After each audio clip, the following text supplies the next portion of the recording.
I think this is the biggest story of the year.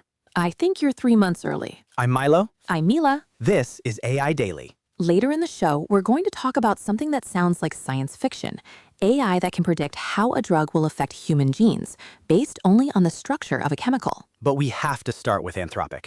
They just shipped Claude Opus 4.8. And that is not the biggest story of the year. It's an incremental update. A good one, but an update. I read the release notes differently. Yes, it's a point release.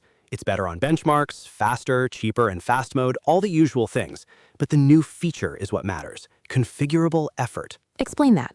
It sounds like a performance review setting. It sort of is. On Claude.ai, users can now control how much effort the model puts into a task. Think of it like a slider from a quick top-of-mind answer to a much more exhaustive deep search style of reasoning. So you can tell it to try harder. Exactly. And that's a fundamentally new user experience. We've gone from prompting to prompting with context to prompting with tools, and now to prompting with a meta layer of instruction about the process of reasoning itself. That feels like a step change. I'll grant you it's a clever feature, but the bigger story here isn't the feature, it's the pace. This is the third Opus update this year. The labs are in a full-on sprint. OpenAI just updated GPT 5.5 Instant yesterday. Which just proves my point. The pace is accelerating because the way we interact with these models is changing. Anthropic also announced a new dynamic workflows feature for Claude Code, which lets it tackle much larger software projects. It's all moving toward more complex agentic behavior. And my point is that we're still talking about features, not a fundamental capability leap. It's a more useful tool. It is not a different kind of tool. Calling it the story of the year feels like getting ahead of ourselves. Let's table it. The open question is whether users feel the difference. A new slider is one thing. A new category of results is another. Okay, let's move to the hardware that runs all this. Reuters has a major investigation out today on Tesla's full self-driving technology, and it raises some serious questions. This one was surprising. The report is based on interviews with 9 former Tesla data labelers, the people who trained the AI, and a former self-driving engineer. And their consensus is telling. They say they don't trust the technology. One is quoted saying, "Don't trust Elon on this." That's a direct quote from someone who worked on the system. The core of the report is about the safety statistics.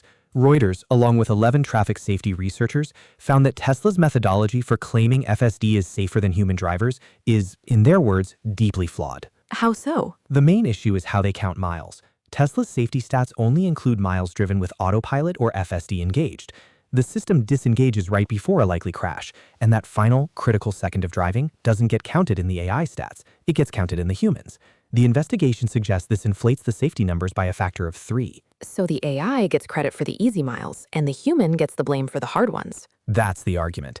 The other big reveal is about mapping.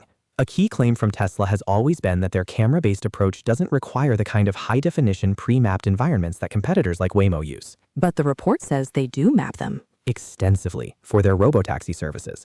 Before the Cybercab launch, staff drove the exact routes every night for weeks, collecting video. Data labelers then spent hundreds of hours annotating every curb and road marking to make sure the demos went smoothly. Which is exactly the laborious local mapping they claimed they didn't need. This story isn't just about a feature. It's about whether the public narrative matches the internal reality. And it raises the question of what self-driving actually means if it relies on that much human annotation and intervention. All right, for our third story, we're moving from silicon to biology. A study published in the journal Cell demonstrates a new AI method that accelerates drug discovery in a pretty profound way. This one hit different, for me anyway. I had to process it a few times. Researchers at Michigan State University built a machine learning model that can predict how a chemical will influence human gene expression. Let's unpack that.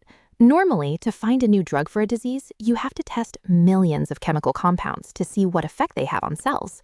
It's a slow, expensive trial and error process. Right. This model, which they call GPS, does it in reverse. It's trained on enormous amounts of public data about chemicals and their known effects on genes. Then it can look at the structure of a brand new chemical and predict which genes it will turn up or down. So instead of screening millions of random compounds, you can design a compound to have a specific effect you want. Precisely. They used it to find promising drug candidates for 2 diseases that currently have no effective treatments, a very aggressive liver cancer and a chronic lung disease. It's a shift from drug discovery to drug design. This feels like a theme. We're seeing AI move from analysis to generation across every field. First text, then images, then code, and now molecules. And it's becoming central to the entire R&D process. A report earlier this year noted that by 2026, AI-guided target identification is expected to become the standard starting point for drug discovery, happening before any wet lab experiments. The implications are pretty significant. It could dramatically reduce the time and cost of developing new medicines. The question is how you verify the predictions. The model can suggest a molecule, but you still need the human expertise to know if the hypothesis is worth testing in the lab. True, but starting with a high-confidence hypothesis instead of a shot in the dark changes the entire game. And now for a few other things happening in AI today. OpenAI announced it's retiring older models, including GPT 4.5, to focus on the newer, more capable systems.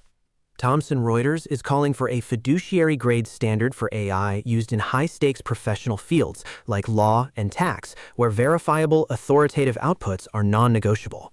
Meta launched Incognito Chat on WhatsApp, which they claim is a truly private way to interact with their AI.